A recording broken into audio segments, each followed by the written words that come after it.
for those that are watching this online, just a couple things I want to point out before I go into the presentation. The projector that is producing that image is powered by a Model S. There are no wires. So that is a projector on a Model S with the energy coming from the battery pack, and that is what's producing that image. And that is the factory. Like a lot of people may not realize, that is actually part of the factory. That is not a screen. And the people in the audience are the people that have designed and engineered and built the Model 3.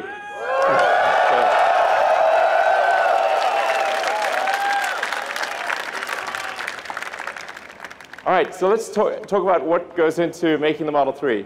It starts off with design. So congratulations to the design team. You've done a phenomenal job. I've enjoyed working with you every week. You guys are amazing. Nice work.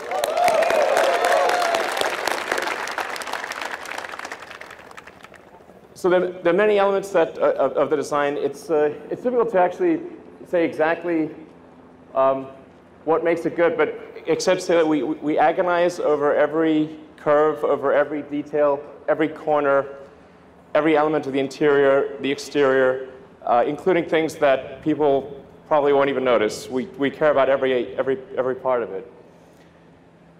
We aimed for something that was a very simple, clean design, because I think in the future, well, really, future being now, that the cars will be increasingly autonomous. So you won't really need to look at an instrument panel all that often. You'll be able to do whatever you want. You'll be able to watch a movie, talk to friends, go to sleep.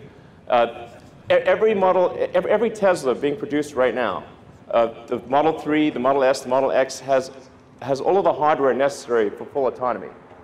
And I think a lot of people still don't realize that.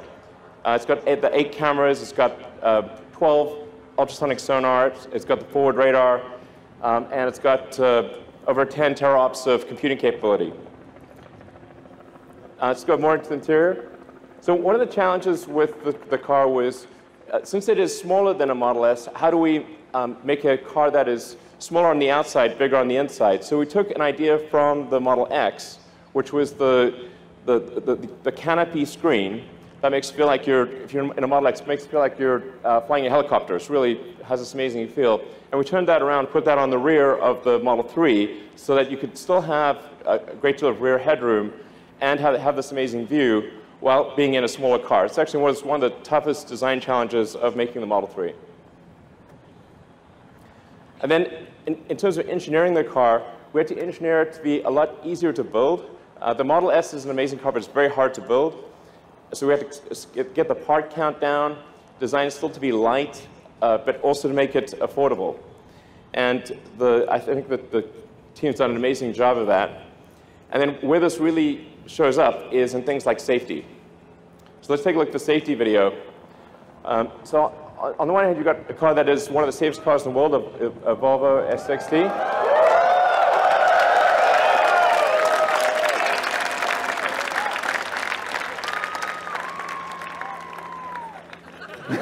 Yeah.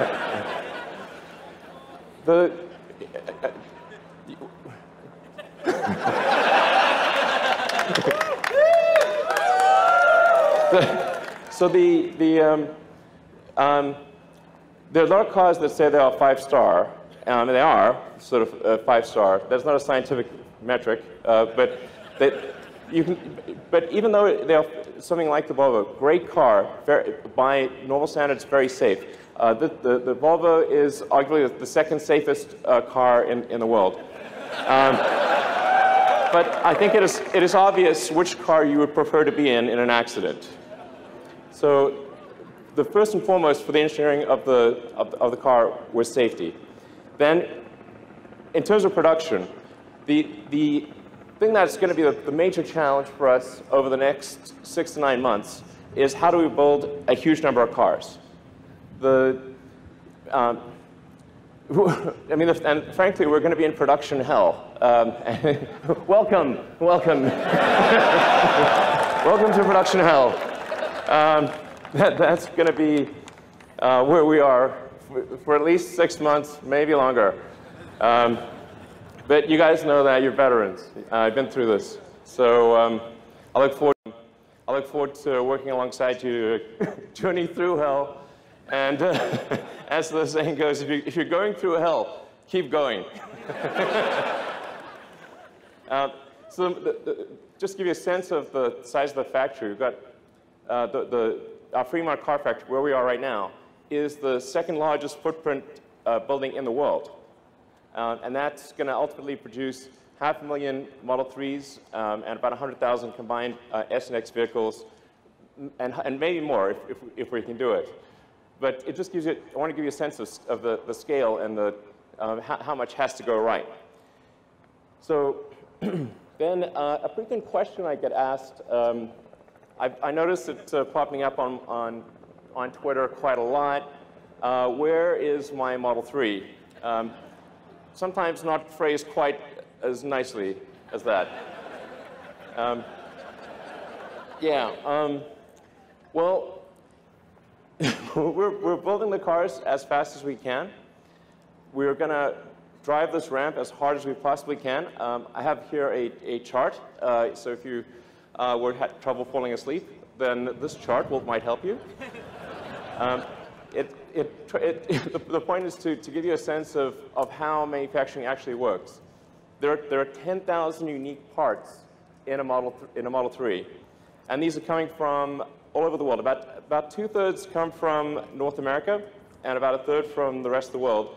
But as you can see with this chart, which looks like we're being shot with ICBMs, I think that is the ICBM chart, actually. Save us, exactly. Well, we need missile command. Where's the missile command button? But almost anything that goes wrong anywhere in the world, if we haven't buffered the supply chain, will interrupt the production progress. When you have 10,000 unique items in a vehicle or any object, any one of them can slow down the production process. So the production rate will move as fast as the slowest and least luckiest component in the whole mix.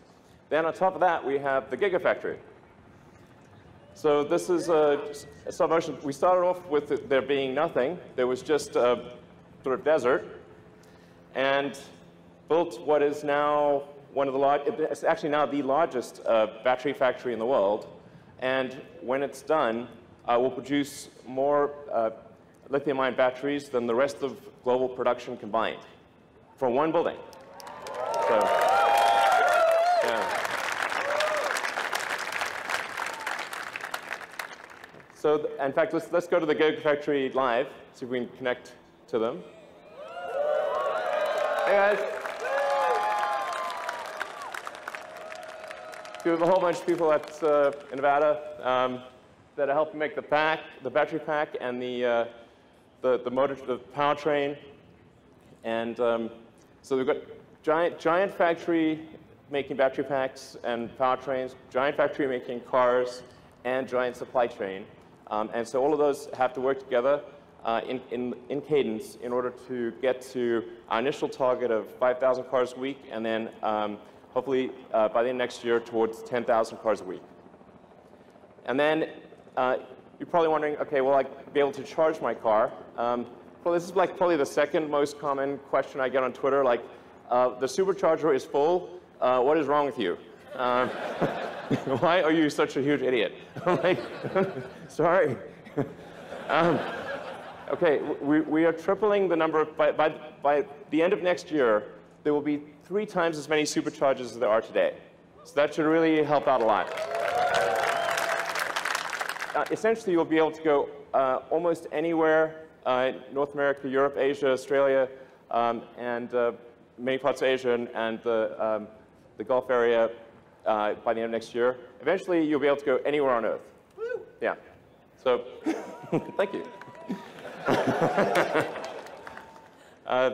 And actually, technically, you can go anywhere on Earth, because anywhere on Earth where there's electricity, you can charge your car. So the supercharger is just about being able to charge a car really fast.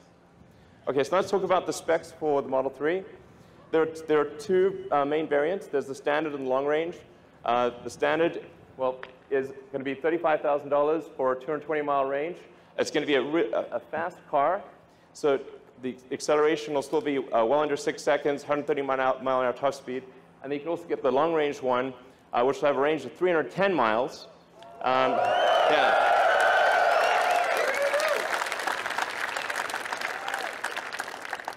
And be about roughly 5 seconds 0 to 60, 140-mile-an-hour top speed. So it's going to be a really great car. I think you will not be able to find a better car, gasoline or electric, in that price range that is anywhere near as great.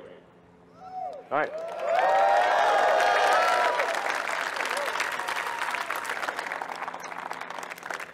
So let's hand over some cars. We have the first 30 production cars here being charged right now, right there.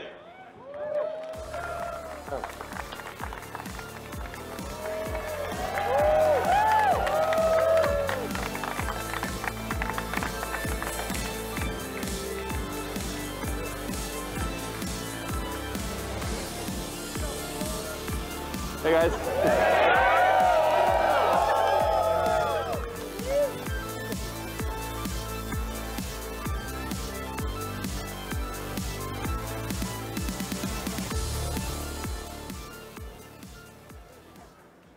All right, so, hey guys. Those are actual owners getting actual production cars. Woo! Hey.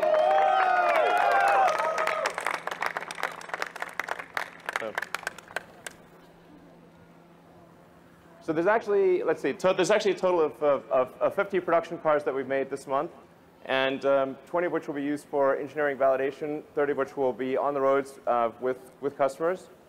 And I want to just say to those that have lined up to buy a Model 3 and that in some cases spent days outside of our stores to be first on the list, I just want you to know that really matters to us.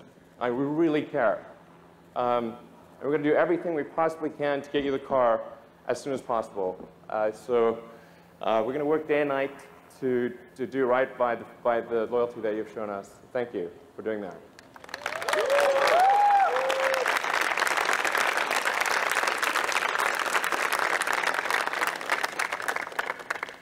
And then just a reminder, we've got now 3 cars in production.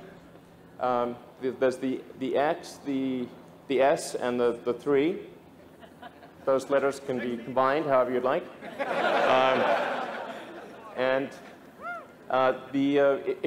To give you a sense, if you order a Model 3 now, you'll probably get it towards the end of next year.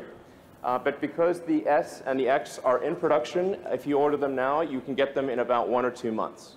And I'd like to thank all the customers who own a Model S and X, and those who buy a Model S and an X, because in doing so, you make the 3 possible.